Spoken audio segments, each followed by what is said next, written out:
Trust you are doing great, and it's really nice to see someone who is ready to learn. Yes, of course, in our previous videos, we've been talking about motions, and it has been interesting. And I want to let you know that most of the questions we are solving are standard questions.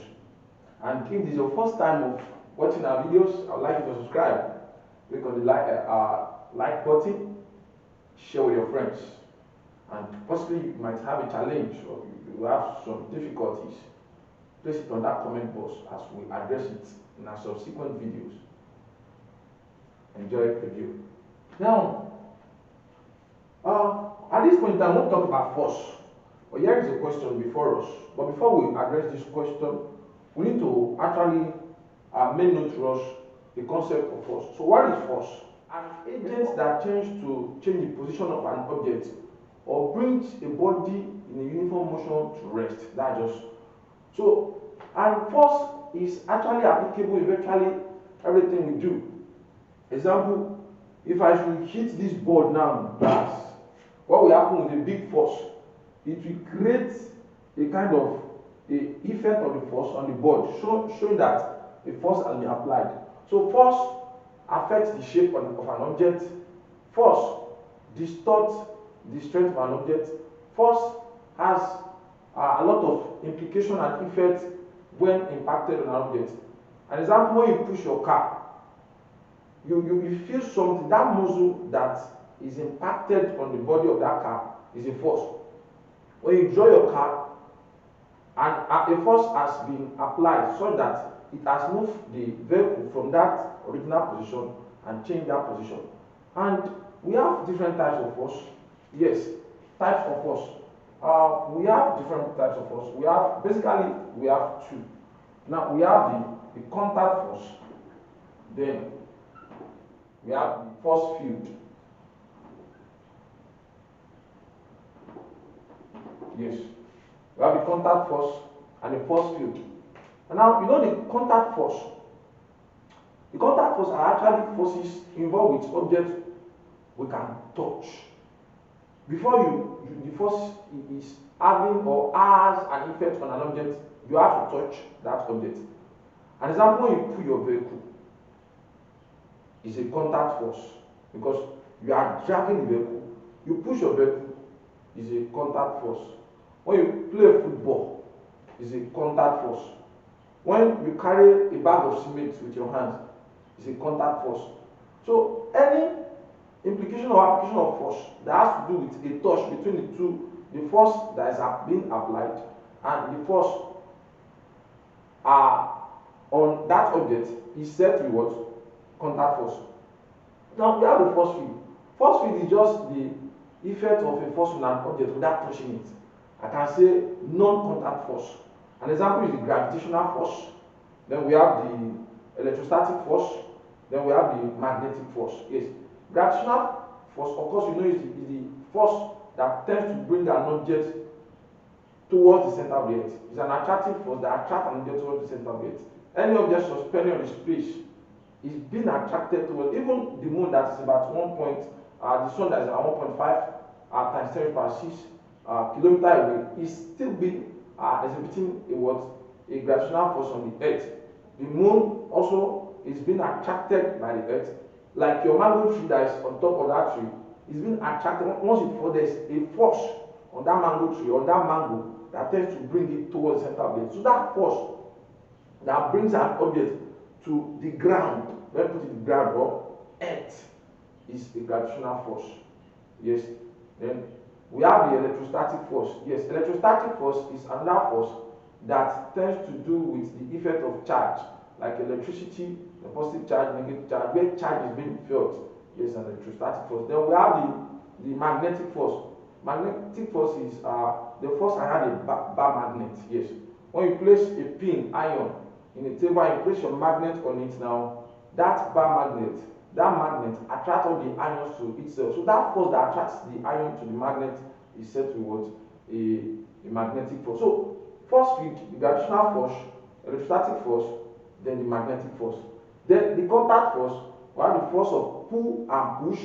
We have the tensional force. Then we have the force on a spring. then anything that has to do with touching that object is exhibiting a what? A contact force.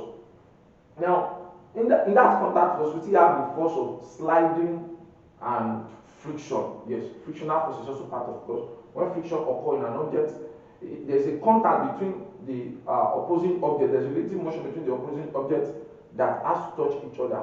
So the force that exhibits between the two surfaces of each other of that object is a frictional force, which is also part of what? Contact force. I believe you've gotten the little explanation about what force. Once again, force is any agent that tends to change the position of an object or bring an object that is in constant motion or uniform motion and bring it to rest. That force is the what? That is what we call force. Now, here is a standard examination question to us now, and the question says a body of mass 20 kg slides down on a plane inclined at 30 degrees to the horizontal.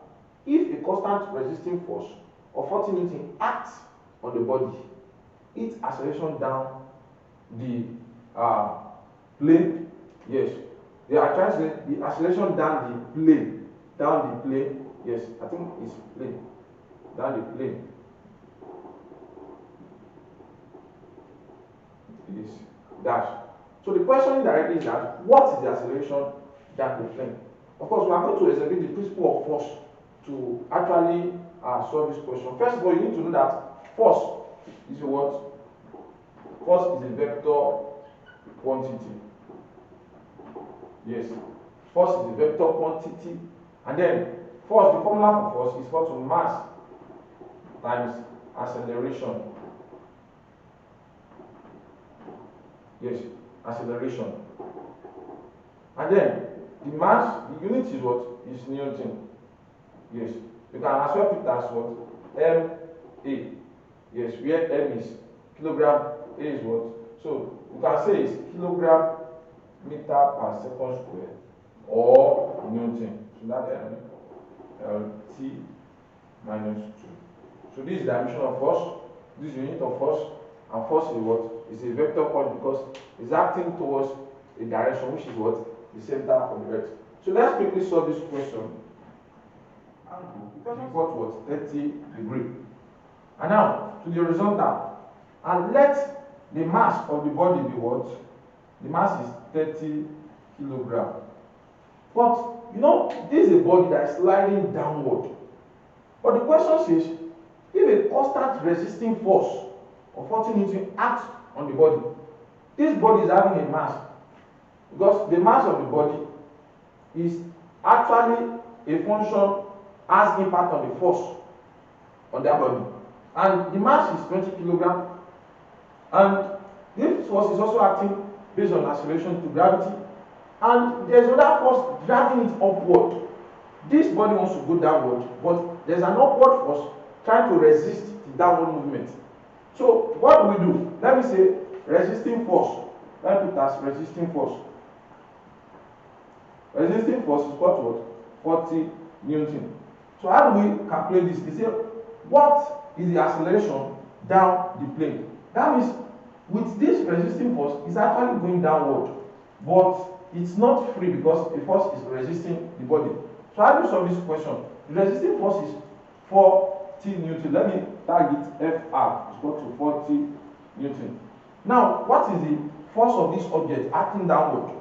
Force of the what? Of the body. Force of the body. Let me call the force of the body Fb as what?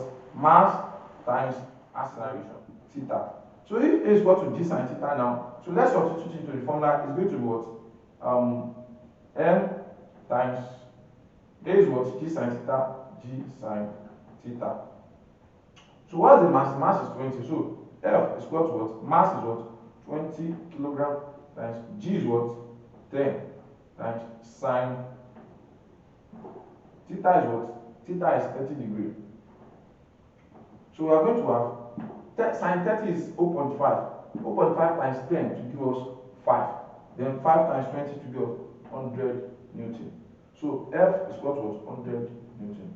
So what this implies is that the force dragging this body downward is 100 Newton, while the resisting force is what? Is 40 Newton. So now at the end of the day, what is the resultant force? Is the body actually coming downward or going upward? So let me say resultant force now, or the effective force now, is equal to the force of the body going downward, force of the body minus the resisting force. So F is equal to what? 100. The force of the body is what? 100. Force of the body acting downward is 100. The resisting force is what? 40 Newton. So F is equal to what? 100 minus 40, which will give us what? 60 Newton. So this is the resultant force. That's what the question actually says. What is the acceleration? So now A is what? A is we don't know. What is the mass? The mass with which the body is going with is what? 20 kilogram. And what is the force? The force that is taking the body downward after removing the resisting force is what? 60 Newton. So F is equal to what? A. So we are looking for what? A. So A is equal to what? F over M. So what is F now? F is the 60 Newton we got, which is moving the body downward, which is what? 60 over what? What is M? M is 20. 60 over 20. So our A is equal to what? 3 meter per second square. That's the answer. The acceleration with which the body is moving downward is what? 3 meter per second square. So that's it. So I hope it's clear to you. Yes, that's the question in respect to force that is actually acting on the body. One is resisting and one is opposing. Now, the point is just that concern of this body towards the downward side. I hope it is clear to you. Yeah. Place your comment on the comment box. See you in our next video. Thank you very much. Have a wonderful day.